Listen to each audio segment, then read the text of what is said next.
se fale angi malu pe ofite Wato leilo aya o ave olela Milo sia ita ingalu fatia Lo umataye alo famai la ufola unga Aole sawale fili wale alo fia Teleo toa teleo sawale petia Yesu e afayo ahuna e filia Tautai mai pea lo anganga paya Yesu e talia mai la unei tatalo Awale fire lo toya lo finangalo Ya ua ola ua una yo alole lo toma walalo Ya sawa tu ailo malo Yesu e talia mai la unei tatalo Awale fire lo toya lo finangalo Ya ola ua una yo aule lo toma walalo Ya sawa tu ailo malo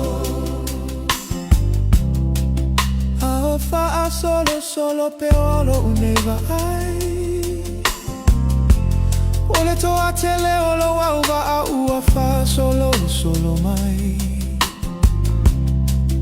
E malingilingi le muayo neloi mata Lo mata ie lo mana le ua alai Pe ua ala ai neila unei tatalo Lo mata ie fa mua pea lo finangalo Ai tu mau pea lo unei fa atauva Ai foi atu levi inga ilo suafa Yesu e talia mai la unei tatalo Awale fire lo toa lo finangalo Ya ua ola una yo alole lo toma walalo Ya sawa tu ailo malo Yesu e talia mai la unei tatalo Awale fire lo toa lo finangalo Auna yo ala ule lo toma walalo Ya sawa tu ailo malo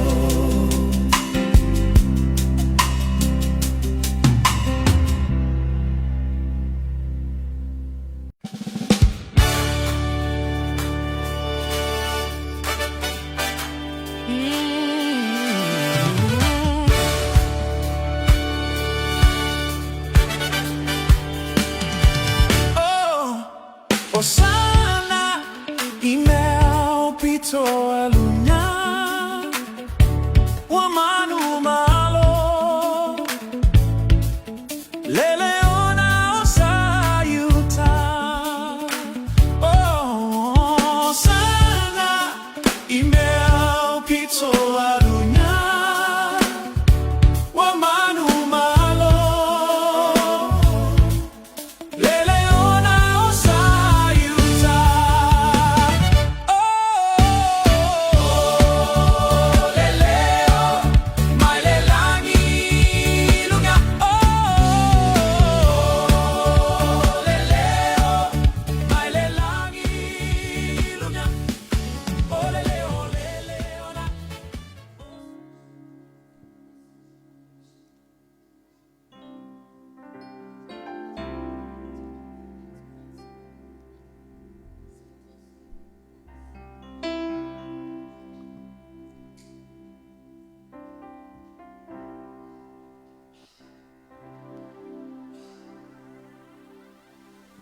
Lord. Hallelujah.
Let's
fata lo file ne ya Glory, hallelujah.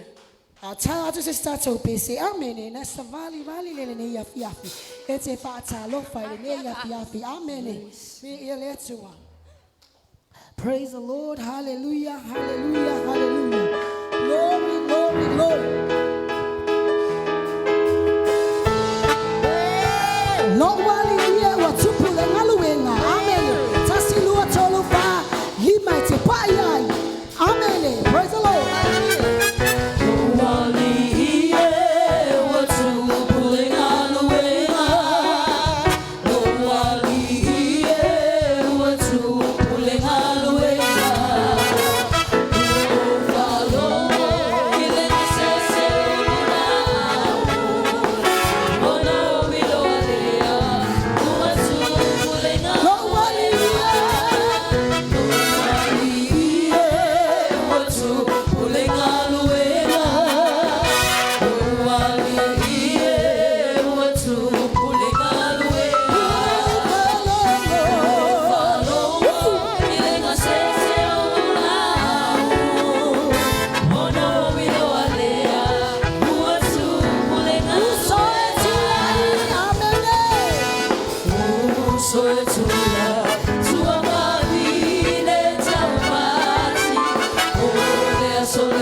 Hallelujah. Praise the Lord. Yachua mamana. Anganga paia ilene yafi. Wo tatalo ilawa fio ilene yafi tama. Hawo chua ilene yafi tama. Tautala le faunga mai ilawa fio tama. Sono le fale ne tama. Le mano lo upu, le mano lo toto, le mano lo suapa tama. Yapa penona tineya itama ufa na fana le fili. Tineya yanga fasalave ile ne yafi tama. Wo tatalo ile ne yafi tama ila faunga. Fau oi tono le fale ne tama ila wa inga. Fau le falongo, fau le mai, fau tama. O macho baenga taita si tama ela ma yo fama ni yanga. O tatalo ile falongo ile ne yafi. Ia tatala ma ia matala ma ia matala tama. Le macho falongo tono le fale o la wafio. Ia va penona tafe atu tama.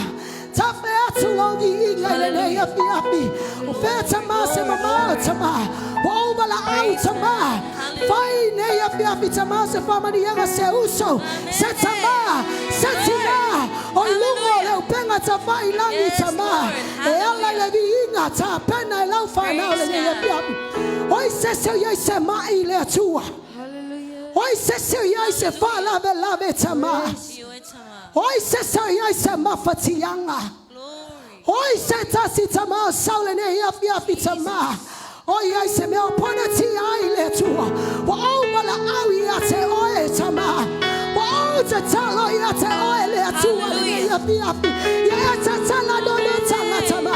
Tatala le loto le na. Tatala tama. Fama lo le atua. Ai oe le bomba isili amato loto le yafi. Anga le le atua. E anga imayo le kalesili lumo le ala. Tama wa o bala au yate oe. Le mano lo toto. Le mano lo upu. Le mano le lo suapa. Sau le ala. Sau le ala lo tua. Sau le vani mo. Lumo pena tama ilani. Leilo pa uma mana le ne yafi le tua. Tatalo tama le yafi. Satani le so wabano. Satani le so wabano le falanai. Ngalu wenga le alfa ile lani odi inga. Dai le fa uma tama le yafi. Tama ilima. Olao fa nau le tua. Ia mato la ngana le afi le nei tama. Ia mato la ngana. O mato tau langa fa tino tama. Afia mai. Hallelujah. Hallelujah.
Tama. Langa yellow be inga le ne ya.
known you as a father. I've known you as a friend. And I have lived in the good. I love your voice, amen. Your voice. You have led me through the fire and the darkest night. You were close like no other. I've known you as a father.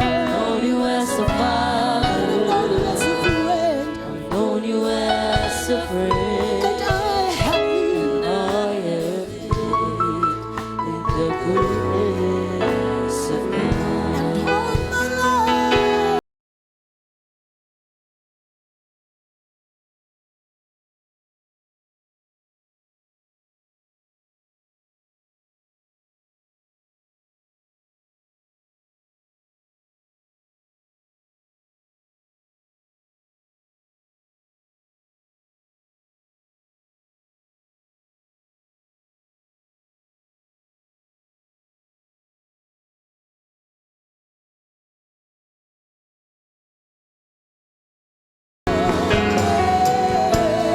All my life you have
your goodness is running after me. 'Cause all my life you have been faithful. All my life you have been so good. Every breath that I am able, oh, I will sing of the goodness of God. Mai nga pa iyan niya fiafi tatalo mo le lima na ilo tu tau matau. Amen. Tatalo foi mo le lima na ilo tu tau wanga vale le niya fiafi. Amen. Hallelujah, hallelujah. Tatalo ifa maniyanga le atua. Tatalo le sosia ma le tamau aina. O le ase mana onga. Le e mana tua le au auna na ilo tu tau matau. Maloi tu tau wanga vale. Amen. Hallelujah. Please team, usule mo mai le tali. All my life you have been faithful. Talo ya ile family yanga le tua me le fau ma mana tama. Falo tele le tua le family. Falo tele le tua le family yanga. Falo tele le tua le sosia ma le tama inga fale manga. Ilungola na fana. Oh, bless your people, Lord. Bless your people. Oh, my Lord. All my life you Oh, have been bless your faithful. people, Lord. All my life you have been so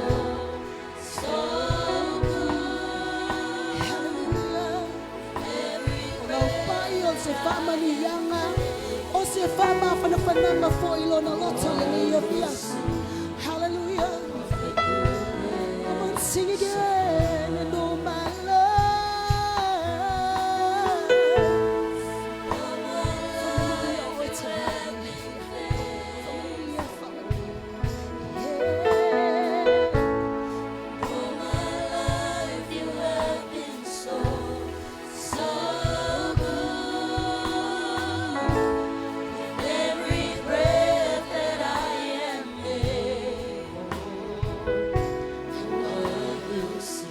Tato te bese fatasiele ne ya fiafi and all my life, Lord. All my life you have been faithful. All my life you have been so. Lo mai lo mai ya mai lo ma pa ia. Every breath that I am able, Pamanuia mai la mo fio ile nei ia fiafi. will sing. Pamanuia le kalesia. Sa penanga fo ile nei vai aso e manatua le kalesia ile lufa fo ma le lufale. Ia ile manuia o la mo fio mai Tiberia e o atu I Peresepa. Mato wala awi la ufio le lila semana onga o ainga taitasi. Fa feilo a ilo mato tama. Fo fuanga mpolo kala me uma lau e kalesia malau fana o walo mato baba yatu le fotu a imai. Leli io le o sao pama e le ngata fo ilea. Hallelujah le maliu ma le toi tu manu malo keriso e famana tuina ilea tausanga ma lea tausanga. Ua mato iai le oli na ua mato maua le tausanga. Hallelujah, hallelujah. Praise God. Na tai na ai le iei ai kupito I lunga o lato fale le toto le tamaimamo e. Hallelujah. O ai se tasi na te le fatino ina. O ia te ia le oti. Mato wala awe famana tuina pea le maliu toe tu o Yesu Keriso. Lo matou wali malo matou faola. Le lio le manu malo. Sili ai suafa uma. Le ola ma fa manu yanga. Ei lea lava suafa. Talo le alu la utala le leile le ia ya Samoa alu male afi alu male mana. Manu alia ngaluenga le olo le anga afe mai manu. E ai malau whanau sau mea uma iai le kalesia le mana o lou toto. O lato wainga, o lato fale, a lato ngā luenga, a lato whanau, mo lato fale a o onga. Ia iai le manuia o e lo mātou ta mafta. Pena fia mea uma. Hallelujah, wala au fo I mo lato pepa malanga. Whawhaingo fie mea uma lo mātou ta mai tusa. Ole nau ma le whama moi a wale li I le anga I atu e mafuta whaatasi lau whanau. Fo ele vi inga I ate oe. Whatawa I ate I mātou. Ona o Yesu. Amene, ma amene, ma amene. Tala ho selimo I auto tafa tato walala mai. God is good. All the time. All the time. God is good. Le leile atua. Sei miuma. Tail team, everybody mo le team.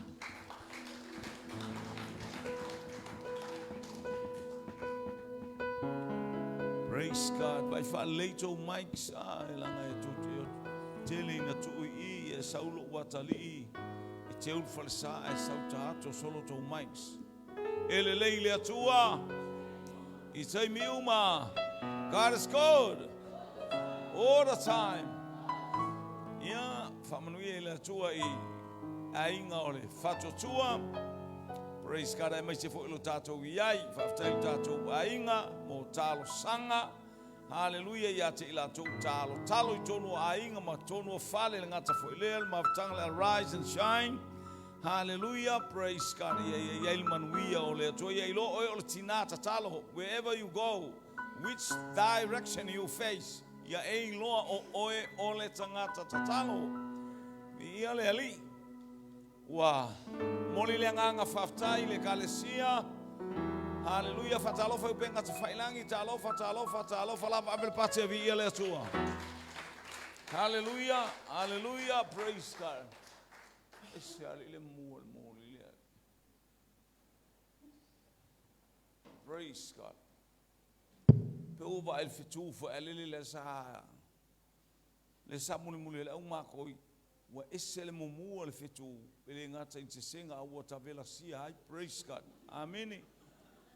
Ia pisa fa longo nga fa ele ai e praise God fa ele manelo to sauli tate afu e mango ile lo ivi ele li fa talo fa le ingole fa to le tino geriso hallelujah so stafa angale le atua mana batu le atua ia na fa munyanga hallelujah ilo tatu awai vi ele li praise God ia fa talo fo sio tatu to mau te lo tau no sio tatu to mai to tuila America Samoa.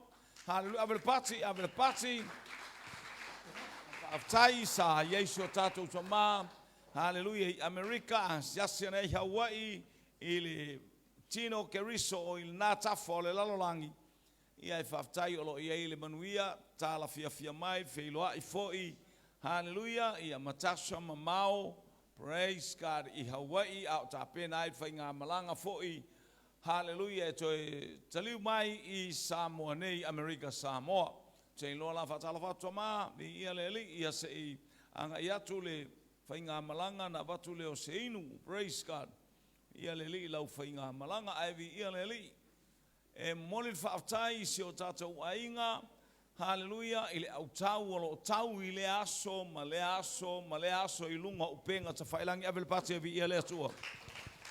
Fola le upo le atua, fasoa le upo le atua, fia le upo le atua. Hallelujah, fai oe masuyo le kalesia. Ia le ngata fo ile awana itu la fo ina, pe tu wauno aina I lau tatalo. Praise God. Ia le anga ia tu ole le au fasoa, praise God. Ilea taimi, malea taimi, amata mai lava le tai au heo oile afiafi. Mi ia le ali, tai yolo ia ile malosi, lo ia ile pai fai fo mea sua malie langa e taun tatou ai le upule te aia so uma a e te aia so uma a te le ai lo e fia fusu pele tu ua sa umea ai wele mana o tau talatu sia te oe ai sia woso mal fali ai sia hallelujah praise God te le o ai sau foi wala I titi le mea ai ia fele le solo tatou ulo a alu ile atoa ia tatou laulau e tu ia le laulau e matua male pelepe a praise ale lola te tu ia le ukuka a e fapena foi oe iaso taitasi hallelujah e fapena foi le upole atua hallelujah ale ailo wanganga ile aso matela ina amene so we are sunga le Faftai.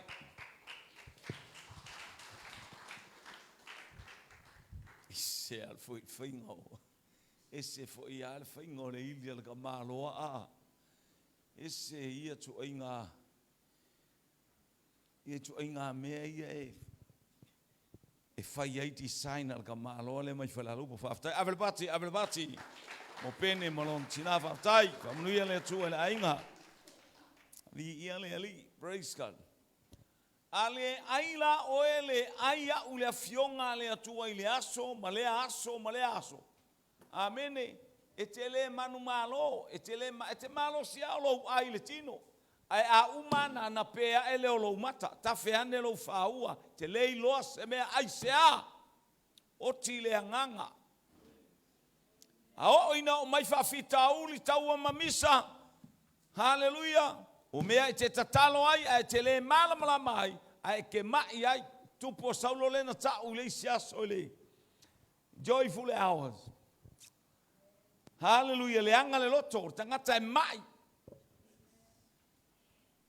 mai a mata lorta malole a mai loa amene ia mana ia la le la wol watu te malole la tu e fa manatu atu te malole ia le li Wale ai se me ai fale nganga na me ai le anga la nga o me elo ala le mangaba. Amen. Nga o me mafu ala ka vale solo I kongo le mangaba. Hallelujah. E mo mia le manaba e mo mia o tatu tangata me ai le lei. Ina ia fatau malosi le tino le mafau ai sili le tu lilo fale nganga. Say praise the Lord. Mana ia le kale sia ma sia tuan nei yai. Ia le li. Ia le fa ungo. Fai au. Praise God. Ia vi ia le tua.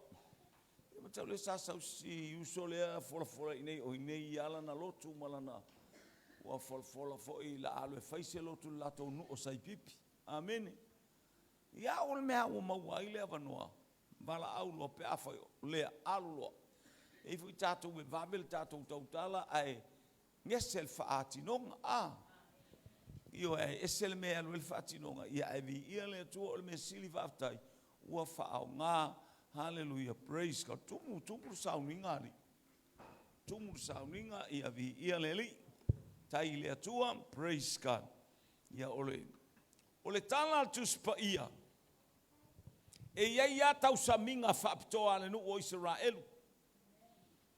Na famailo tus pa ia o aso le vai aso ia fitu aso e fai ai sauninga ia fai el sauninga pa ia o lona winga e pe ona tato fa longo I tala I le fenga inga tua e tasi ale aso e pa ia ngale sa Sabbath day amen ai fa fei si aso amen sa tanu mai ele atua se ia fa ali ina ia fa pupula ia te oe fa pupula ya tau ina yo tailo understand hallelujah 7 days of the week o le tangata fa pa ia ina o le tangata e ola fa pa ia ina e tai ele nganga pa ia ele tai o manatu maulangona savali o le tu o le tautala o anga yo inga mai fai mea uma e vi I ai le tua praise God so vai I tu ai so praise so mai anga I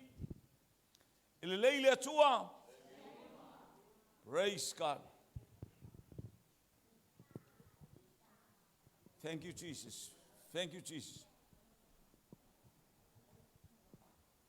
Praise God. Praise God. Praise God.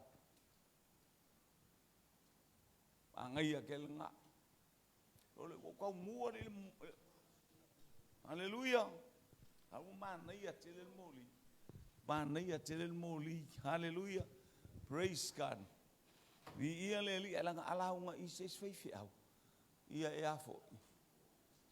Tau te vai palasi la lo fai au alanga o ke manos. Ele leile atua. I taimi uma. God is good. So liole wo ina ma'il tamalo saulo. Mai saulo ona ua ave ese le nganga pa ia o le atua. Amen. Sa yai le nganga pa ia o le atua tala mtau pue mua Samuel sumaleono sumatolu. Hallelujah. Wa Sofia ta vita ele nganga o le atua. Le nganga pa ia o le atua mana onga le taimi uma so uma everyday life. Daily. Ola ile nganga pa ia. Mafuta male nganga pa ia. Ina ia ile manuia o le atua I mea umalava.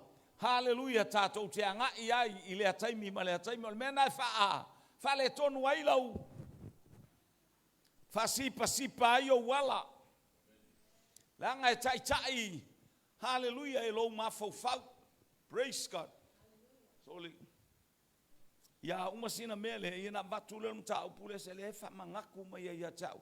O le fe auna mai ia tau I lunga o le va. Ina o lawa uno fole wafu. Ai to e mai ia fa mai ia le ngang pa ia fiu se tau fa ia launga no launga ina tai au le areto ma le waina au fa ina fa longo. Hallelujah. Praise God. E mana ia to Jesus. E to fa manatu o le fa so. Fa au tato te fa longo pe ia. Ale mana ole ali e te tauna. Toi fa manatu. Leanga o lea e whai e tamama tina ma tamama whanau, praise God, pe e tele le whi au lea a ngai I mātua ma tātou iau whaasoro a tamaiti la iti whail to alua whaasoro tua. Ni ia le lia u amat a whai atu pel tala le ia tāvita. Praise God. O le mānai o lau nofo I le a inga ai te nofo I le whaau unga le atua. O a me whai el tangata I a te oe. O a tu ai ngā tai o el tangata. Whaaleangai o el tangata. A lai sau whai le mamalu o le atua. Holy Spirit. Lei se me te pole ai. Nei lo le leia le awalio Eliapo. Apina tapa. Mai fo iliskama. Sama. Nei lo le leia le awalio o tāvita. Here's again. O ia o le tupu. Langa na pupula iai o lātou mata na whaalonga iai o lātou talinga. Hallelujah. Ua tango le tamaloa. Sa saala na whanu nifo sua ui lungo le ulu o tāvita. O oe o le tupu o Israel. Te taita ia Israel. Hallelujah. I luma lon tama, I luma o na uso e toa fitu. Praise God. I alis tangata nai te wa ai ad suau ula e tawhei les tangata. E tawhei lo ainga. Ala whaafena e maua pe a whai te nofo nofo. O lea whaafena e maua pe a whai na olo, hallelujah, na olo weva eva. Whaafena e maua le suau ulea, hallelujah, praise God. Ua fia lilingi maili suau uilunga ulu le awali I e totoro. Paulona, hallelujah. Ele taitai yo o lato malosi. Ele taitai yo o lato loto. Anga ele mea le fina ngalo I ele atua. Wa o maua. Le tangata ile ai ngau yese tu sama le mea o te fina ngalo I ai. Awele pate vi ele atua. Nia o mea utupu. O Sofia Saulo ele anganga leanga. Ele leia lo Sofia o ele ki Apollo. Hello? Tu e whalongo awal mingo, le awal whimingo ia. Ele leia le o Sofia o ele ti Apollo. Leanga o le tangata whawina le atua. A whaiwa ele mawhaia. O lo tatou tali tam, o lo tatou tali pupuni, o lo tatou wala. O le atua e ala ia Yesu Keriso. A le whaiwa mana whaatonu mai ele atu e Yesu. O te awina atu I ate outou, o te tuina atu I ate outou, le pule male mana. Amene. A pule lola male mana o mea mai le langi. E lo ni mea mai ni ekalesia. E lo ni mea mai o intananga ni apostolo mani fai evangelia. Mani tai po ni a o mea tuina atu I ate oe. O mea le langi. Say amen. Say praise the Lord. Ia leli.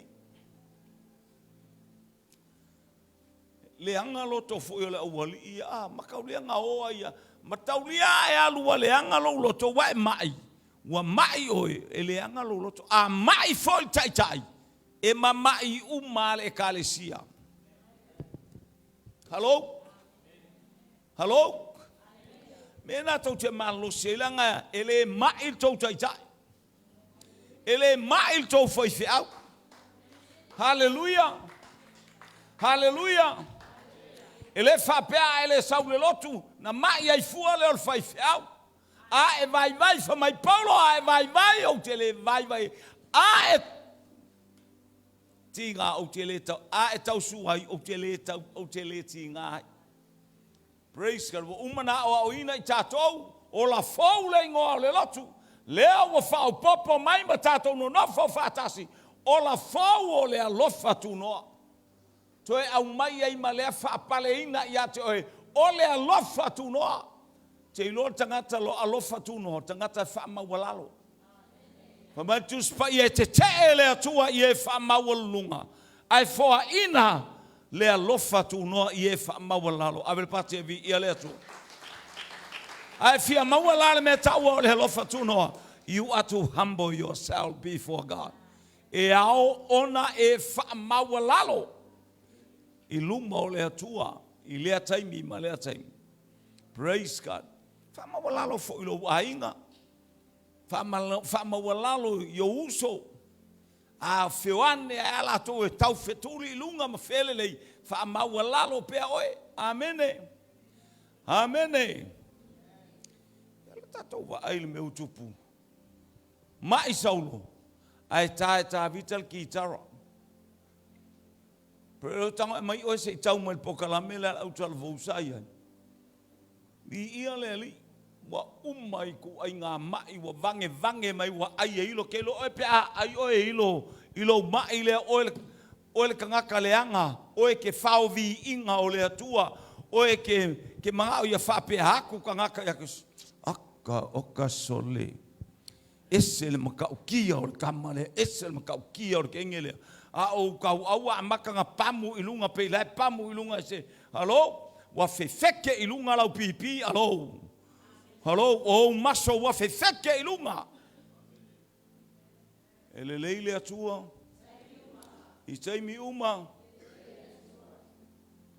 ke lo oinga ai e ilor kamalo fa penga inga wa vala au mai ia tangata oka herota ua pe e tau tala mai se atua ua pe e feta lai mai le atua ala he fesela sa valir kamalo wa herota ala wa ai kamalo ava como vos so mai ile ilo a o ilo pe ko vai fai sa amor que kele io pengi ave fe fo yale le sau ma ka ule ave fe kala ispika e pengi ave fe me le o mai ilo e tau mai yale fia poto saula nga ave fe ke vai ya ko le ilo ke vai ya ko oso mai o fa mawalunga tatia ilalo oso mai le oso saula mangama sau isusu saula faka o saule o haleluya batuli oso solo mai ilo oa fa mai wa ai ilo ai fa mai leo Isaia a o lato wilo ele matineia a mela pate vi ele atu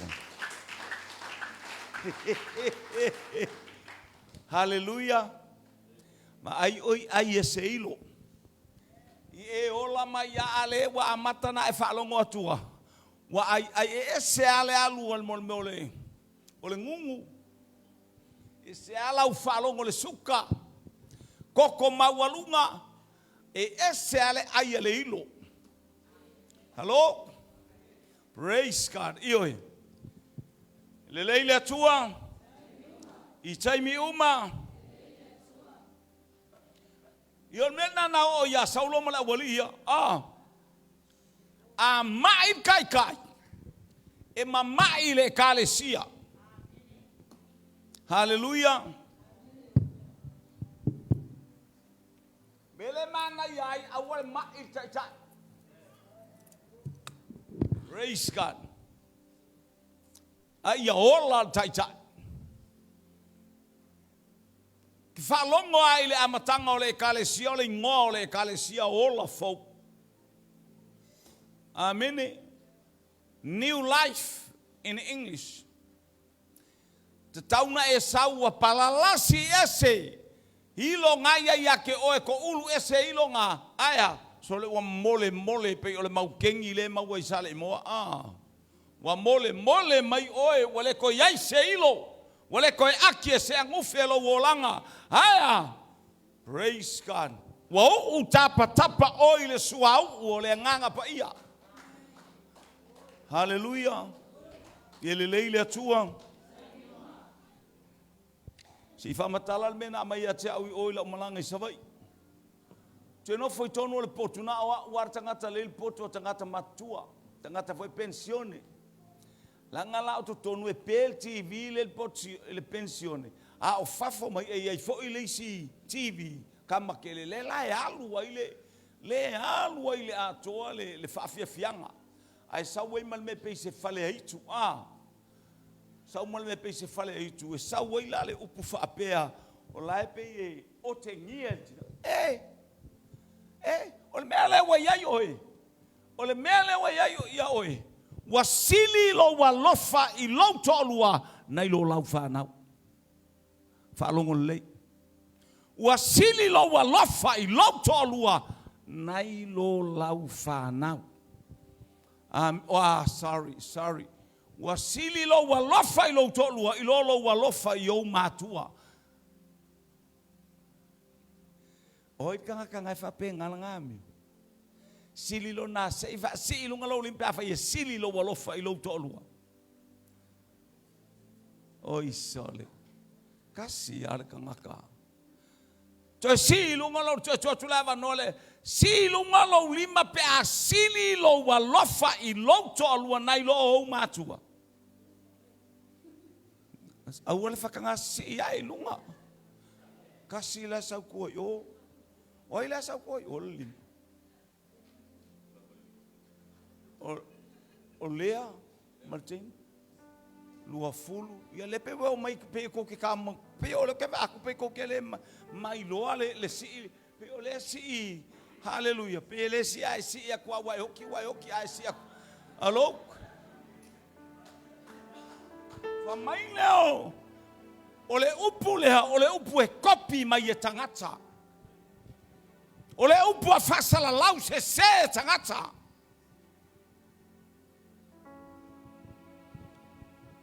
praise God. Ile tala ale tu spaia. Fata oto e tor sumar tasi alona fai upu e lua sumar valu. E o mai la na whanau fatau fafine. Fatau tinale lei. E o mai la na whanau e whawhetai atu I ateia. Ai saulona tolua ao lana tane e vivi I atu I ateia. O I lefa I ngimea. Lefa il fafine. Fafine le lei o le ata o le ekalesia le atua. E vi ia le ekalesia le atua. A tupu ane fo ila na whanau. E lo loo mai e whaftai ia. Ai seanga u whaftai ai. Le lei lea o onga. Le lei lea o onga. Taimi uma o a mata mai ai, palu mai ai. Hallelujah. Ya o le lei lautama. Peo le la tus pa ia. A o e tu samala o le atua. A o lau tama o en matua e le te aesa. Praise God. Whalongo I le leo whasala vei mai.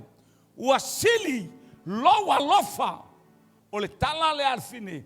Hallelujah. Ua wala awa ilan. Wai oe. Ua sili loa lofa I lau tolua. Nai loa lofa I o matua se se. Nonsense. That rubbish.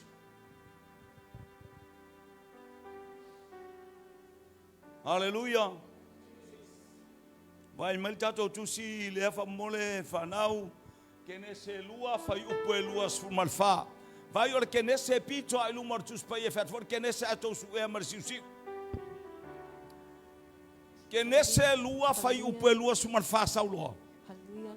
O le mea le tu uai e le tane lona tamama lona tina ai whaatasi malanawa o nā vea I lea o I la ua matino e tasi. Fato a uma tu wan mata mua. Leo wa susu e mai le tu lau e lua le tusia kenese.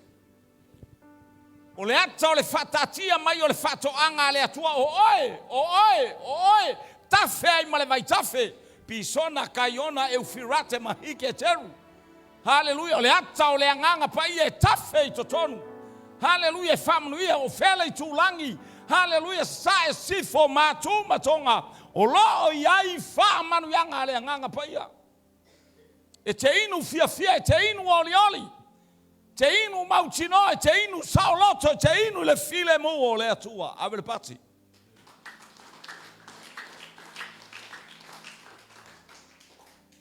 Praise God, hallelujah. Oso mai loa fai loa mar tamaloa. Ele fai a fatasi tamaloa mar fine. Na iai na taimi na vai atu le tua ai. Ele manga ir kokas. Ma na ir tolua. Fai fatasi ele lei to atas. E tatau na tolua. A palasi le to atas. Ala si el to lua. Ioi. Alu lau ko lua wa mai. E kango si anga le toilet si anga I fea si le cavale o fea lava le me kia si kai ai. Fa pena le leile ia yo lo to lua. Praise God. Na uma lo foi mai le tua elema nei le ko ka se ka ka fai se panga la kwama le. Na fai no le tua o le fafine.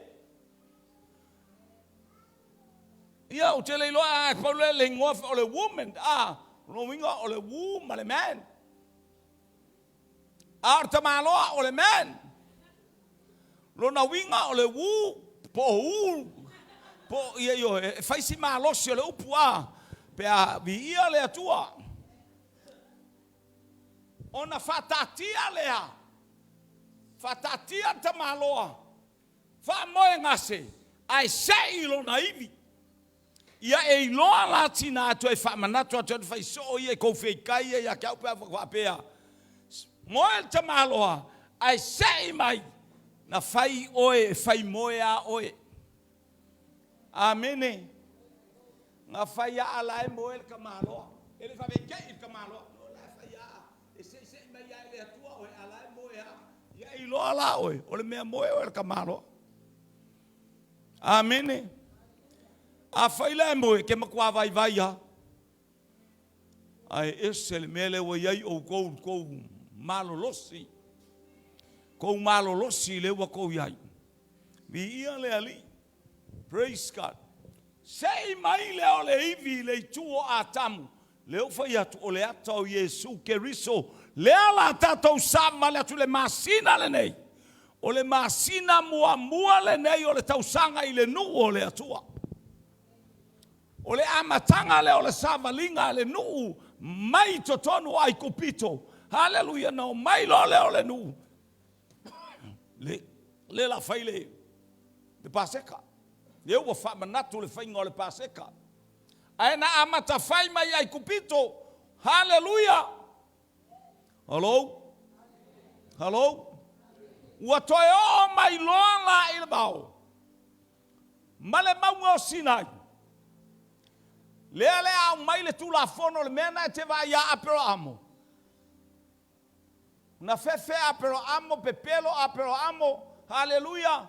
Lea ia se me okupu ai se ale se kula fongo. Mai a apero amo e tau mai amo se. Lea se kula fongo. Fato a maua ia mo se mai kupito ia wofa ko ama ye kula fongo. Amene.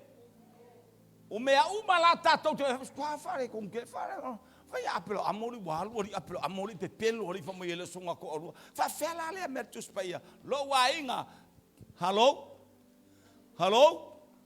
ele o yai se tu la fono fa ai o la foi la kanga le pelo le ai e ke pe pelo lo inosia o ele atua amene ia le li o taimi o apelo amo sa mai I ol fe nganga I le teimi o noa tauma ia apro amo e lo uatu. Wai to tonu le nuu ia I kupito. La e o la le nuu e le se kula fongo. Hallelujah. Alu le si tolu o le si kamo e angele aba le si fapenga sa fai. No tu la fono. Amene. Wa o mai lo ina o mai le bangosi na I mawalo mar tu la fono. Ele leile atua I taimi uma tatou o mai pesa I tuli mai ia a tamu le ua fai ai fafine o le ato Yesu Keriso lona toto pa ia na to mai lona I tu na fata ele ma fa mamaya wangasala ma wangasala o le ekalesia ele ai se pona ele ai se ilo ele ai se manu minumi. Le ai se pona e le ai se ila e le ai se manumi. Avele pati.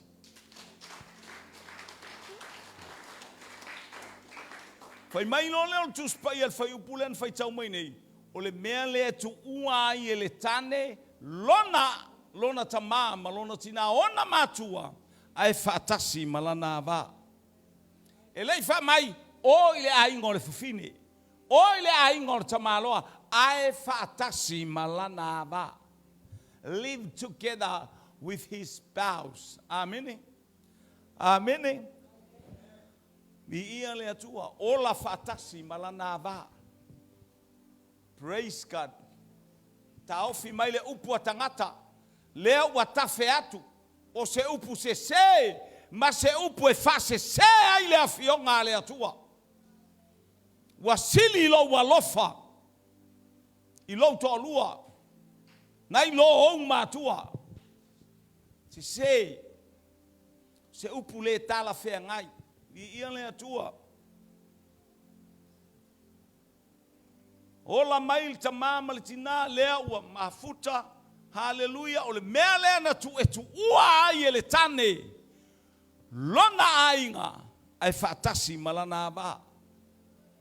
Ole ko iai se makua. Aya. Ua alu male upu. Ua alu male a oa onga. Ua alu male a oa inga. Hallelujah. Ua pato le mafautama male teine whapena. Alu le ainga o lona to olua. Pato le mafaufau aisea. Na oa o maltina lea. Na oa o maltina le la. Na puna mai o na matua upu le lei. A oa o ai. Whapena tau le le. Whapena tangata matua. Hallelujah. O le ta mama le tina. Whapena. Na tu ua lona mamalu keriso. Na tu e keriso lona mamalu i le langi. Taufi mai awa toi alu ese. Na tu ua Yesu lona mamalu i le langi. Ai sau e fatasi malana e kalesia po lona tolua o oe. O au. O le lalo langi fatua tua. O le tolua na o keriso lana e kalesia le na. O keriso o le ao o le kalesia. Ao i tatou o le kalesia.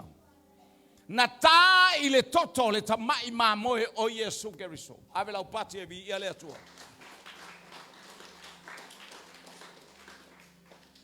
Batul fataita inga lea, fataita nga fai soe masa, foi no.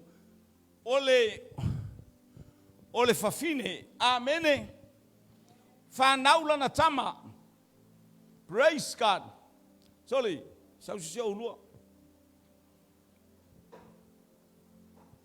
Tau kumalis kama. Ole fafine lea.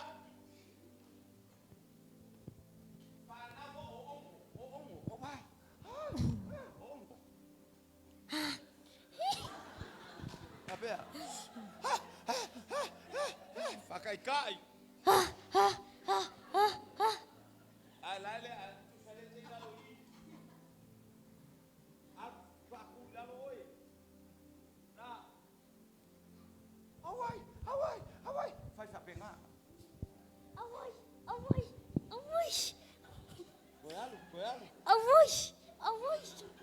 Lele wa fana mai.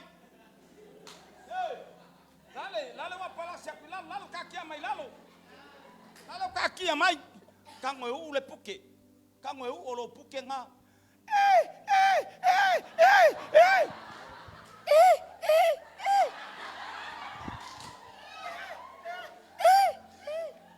Yeah, oh, praise the Lord. Praise the Lord. Praise the Lord. Praise the Lord. Awoi wafkai waka whangau, waka ola. Vai la oi le puti. Mole mele o larka fanua. O larka o mele o fanua, nga o fanua o fine. Lea, somai. Lea so ai. Mane te mai titi pepe. Hello? Elema faina ona ne ale fafine malana tama pepe ku ilunga.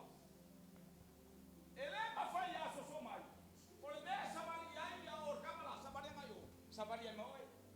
Por so mai fa maule puke. Fa maulo puke. Kango e ule melea. Ia alu oyo alu aku alu ma ela ko moe. Ku le melo mangava. Ia alu oi. Alu moi. Oe vai, kamai ki fa pe ile la langi ngai. Alu kamai ki alu makoso mai ki a onga pukele ha. Hello? Ole alme tau na fai. Fai le fato sanga, fai le fo mai. E tatau na tipi le puti o le tamaititi le taimi na whanawai. Tipi le puti o lontina. Hallelujah, fa mau le puti o le tamaititi. Hallelujah, sei pa upe a toa le vai aso. A le mea wata ave le mea lea. Tanu I o le taftarfale. Ave le pate e vi ia le atua. Amen. Fai lo.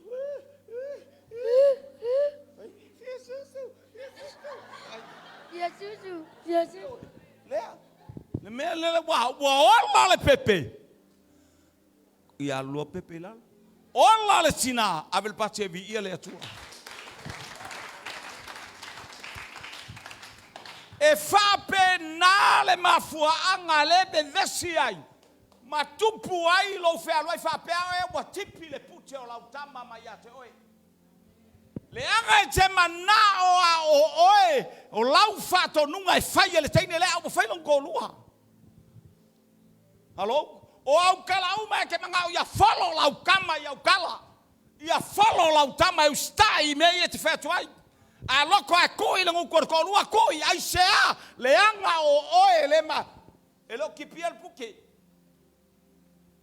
A ola inga pisa o. E pisa foi ma oe. E le maua so file mu le anga e te le o follow. I le polo kalame le atua. Kata puke. Halo?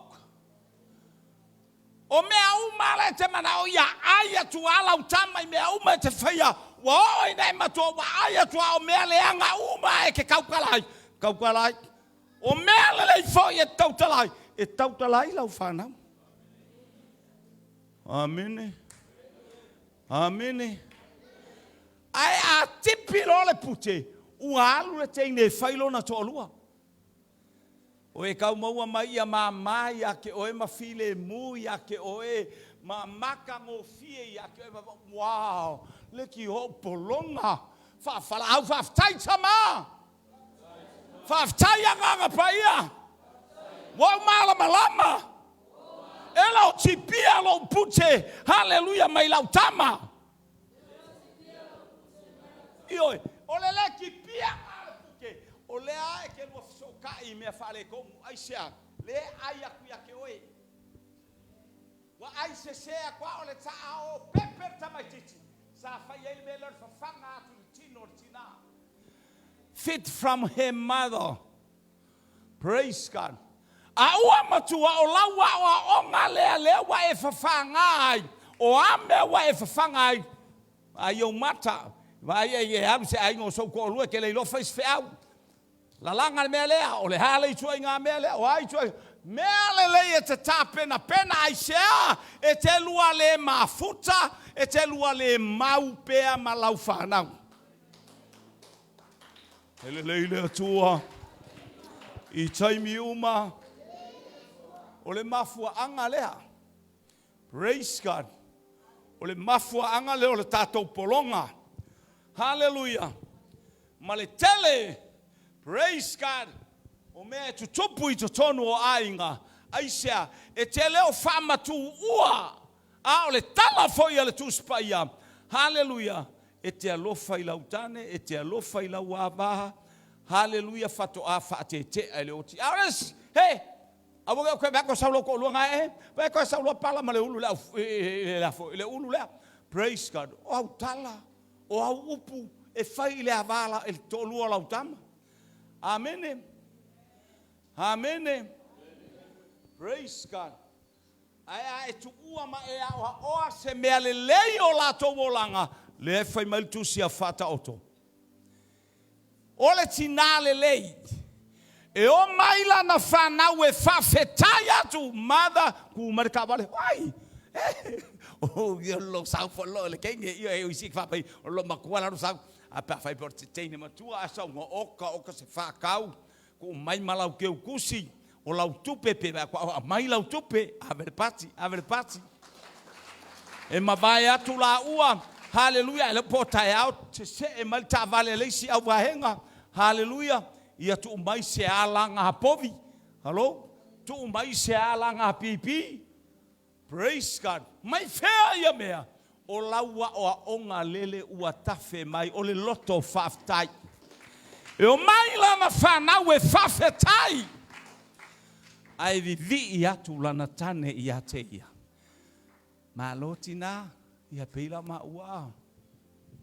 Peila ma malau tua fine le ohana au.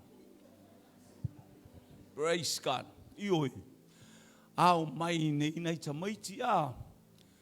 O oi fafo. Ele ta ama ia se tu pele ngo fiu au whaalongolongo mai lau whanau.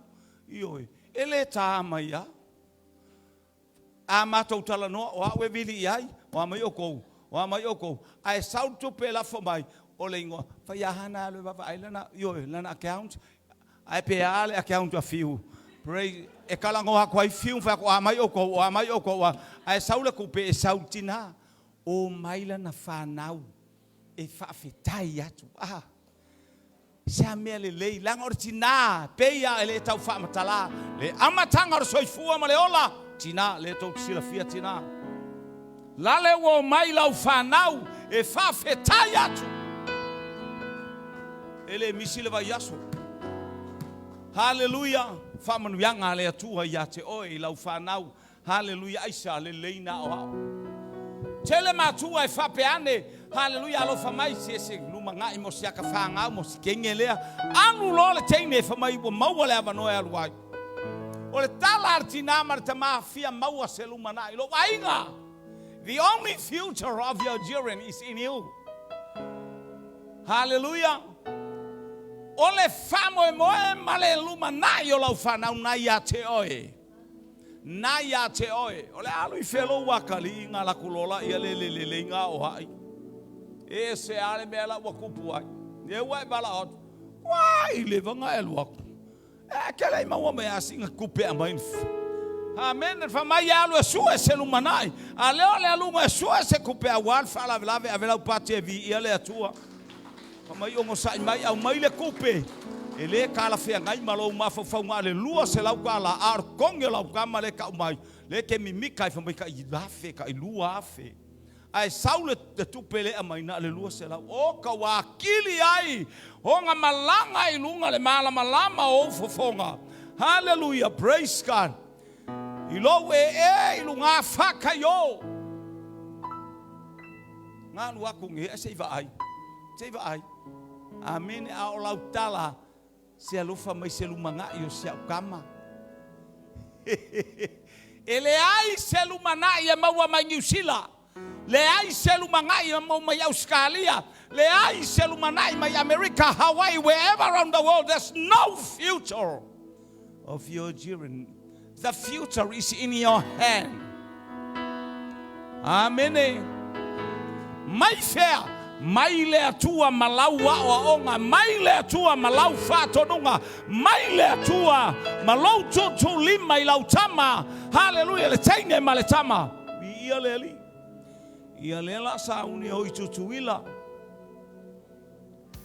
Le la la ilo ai le tintiti ma le tama. Hallelujah, ua tipi le pute o ale ele kipia ko puke. Tute le yo ele tipien to pute a. Aole ai loa ai le tamaititi a o ina le lei. Hallelujah. Ele e fato a anu ile va. Ai oso yo asu e wa ai malia ile lo. Amen. Praise God. Aua le oso vale. Famol mole tato au matu e malanga fatasi mal fanau. Praise God. Hallelujah. Manitos le le tamaiti. Aua ko ke moe se fo ko moe ai ka I pua. Hallelujah. Wa utele moe pe alu so se malanga ai alu la fa nau mo mato ainga po fe foi. Ke le moe. Praise God. I say ole mana onga ia e tilo I le mela alu ile ba. Ia e tilo le mela ta o toi tamaiti. Fia o le bathroom, a we ke ingo e ave ka mai ki le bathroom, a o oe, o le tangata matua tu I lunga o lau kiu ke ngā. Ave tamai ti le bathroom. Pia le kangi mai yonga ma, wa pia le kangi mai leo mai ngi sol lako ainga, a we ke whape ngā, o oe o le tangata le a ingo le whanau na tau te o ma autou, ave le pati. Amene. O isi a inga ele o matua. Po nisi a inga o lai o atu le valele matua. Ioi, ai sia ele o le fata mala. Ai ona o ngā luenga o le su e abanoa i le wha moe moe. A whaila e o, praise God. O inai loa ai tangata mataala. O inai loa ai, hallelujah, le tina a o le leila na whanau. E au o hana ele alu se va a lalo ngā le va lele a ko soifua mai a hana o wha masania le va lele. Ia ele anu no whaetua ia hana o te tongia lo pasese le va lele. E whamai le tate natu pe nā pasese. O te alu mamte o mala whanau aftai hana. E matau liela e tasi lo a fo ile e hana. Mo moe uma pele a ai a whato a ai pe a o i tutuhila. Whato a feala ia ilunga. Hello? Wha mole mole, i ei teimi e tua el tamita ala ua. Wa moe le waki. Tatou wa el te ia o tangata ia wale ise Yesu male. Matonu ole mea satanu wa Yesu. Ole le mata ala o tangata. Wha mole mole i ei ale sta mai titi no wha fia oso ai fea. No fo fatasi. A o fatasi ma sala ilua. Praise God. Ma ai mea ai tamaiti sala ilua wa mata vale ai tango fie ai. Hallelujah po tamaiti. Hallelujah sale moa ya ave mea tamaiti sale moa. Tatou pito nu sale moa ma ai mea ai tamaiti sabai. Hallelujah. Ia tau fa lava intou mea ai le ave wa sabai ia tele le mea ai ave pate vi ia le atua. Praise God. Ese foi le fainga ele atua o pokalame vi ia le li. Al mele tatou te iai le fe aua le atua lo wainga. Na ia te oe le lumana i manuia. Fai mai Elisaia i le fafine. O lean meu whape ai oe.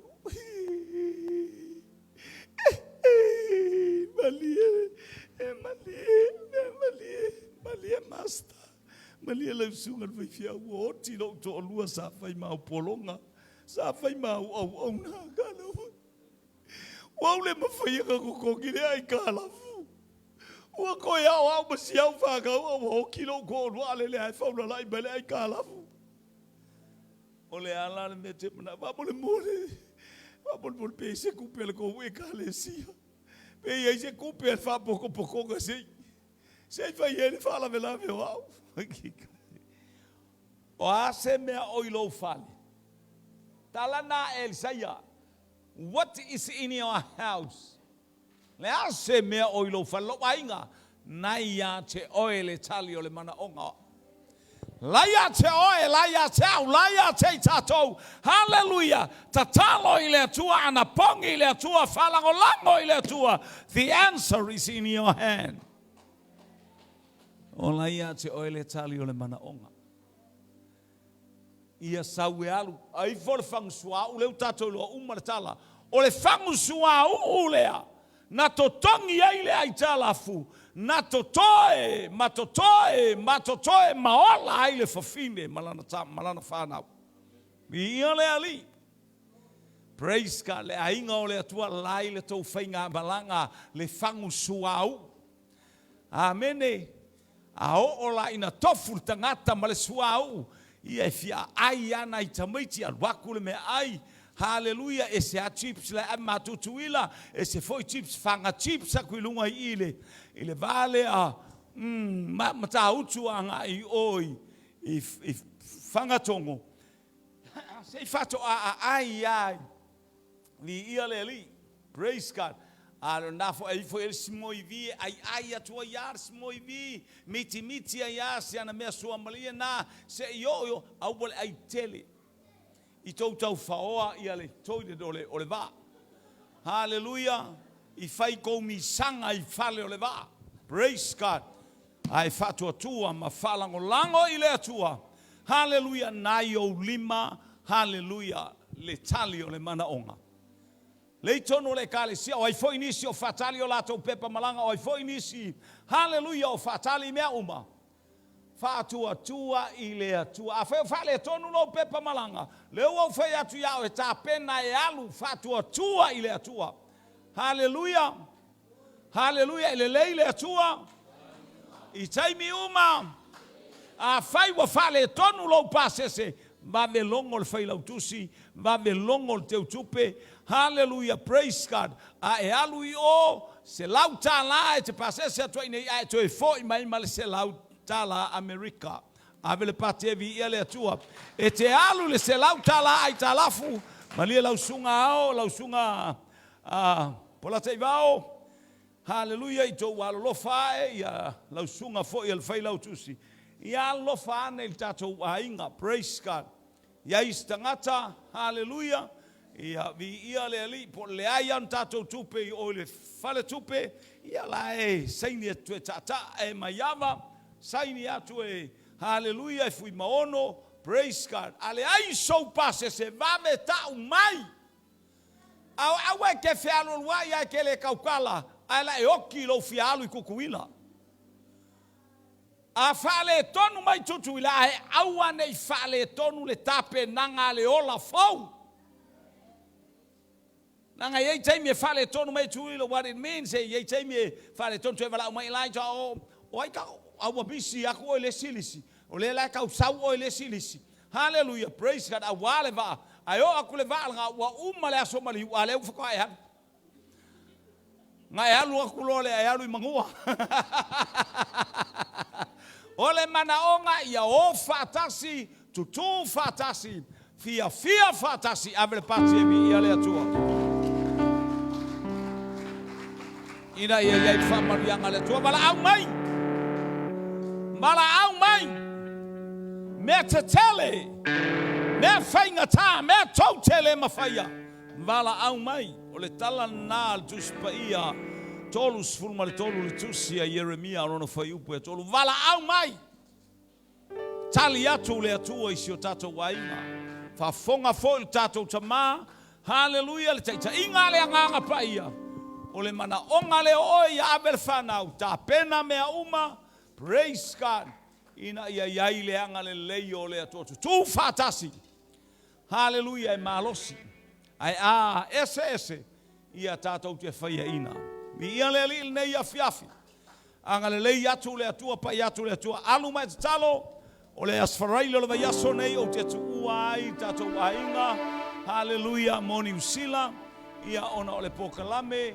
Hallelujah, moni usila foi I le aso maliu. Ia male aso le. O le laupama a mata le saul pokalame ni usila. Ia watu ai male aso maliu le foi tau te ia tutu ila. Praise God. No fai atu ia tama, taftai ia tama. Hallelujah. Langa na usau tau ia tama, o au le uman fai poka lame ma. Glory. Mani usila, langa ol fai evangelia le kalesia. Tau no walatu I New Zealand. Al mea te fai mai ai e fai, au te alu pele ai. Praise God. O te alu la, o te fai aso maliu ai I o. Ia on famaile o ta tama. Ia, ele se me la tau fia I la wal. Se matango fia fo il na pol kalame loi ai. Ia ele fa pe o le hinta ngata o tatou e kalesia le ia I me yama. Le ia I fui mono, ia I el fai lautusi. Le ia I le o le kalesia. Hallelujah, mai lato uma, praise God. Vi ia le atua. Ia leo uma fai ei ona o fata unuina le fai ngamalanga. Aina o talanoa ia tamaha. Hallelujah. Peta tau no walu atu mai alu oi. Le ia le au bae ngai o atu. Vi ia le le atua. Avele pate vi ia le atua. God is cold. All the time. All the time. God is Ka mafa manu ia le kalesia le whafonganga au tangata ilunga o penga ta whailangi. Bless your people, O Lord. Hallelujah. Hallelujah. Hallelujah. Ia I leanga le lei o lau fio mo le pa ia lau o fio. Hallelujah, ile anga yato la upu ile atafa male atafa. Mato wiloa lele ie ole alfa lolo la wafio. Olo mato luma na Immanuia lea. Vi ia oe na o Yesu. Amen, amen. Na la forzato tablama. Sau sfuluai. Sau sende, sau la fonga.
La foina e lau whanau le tauranga i nei vaenga o le awhia.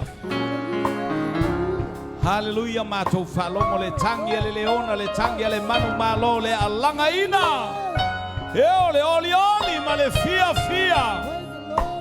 Ho ia te oe le vi inga le whamanu ma le whane tanga whamanuia.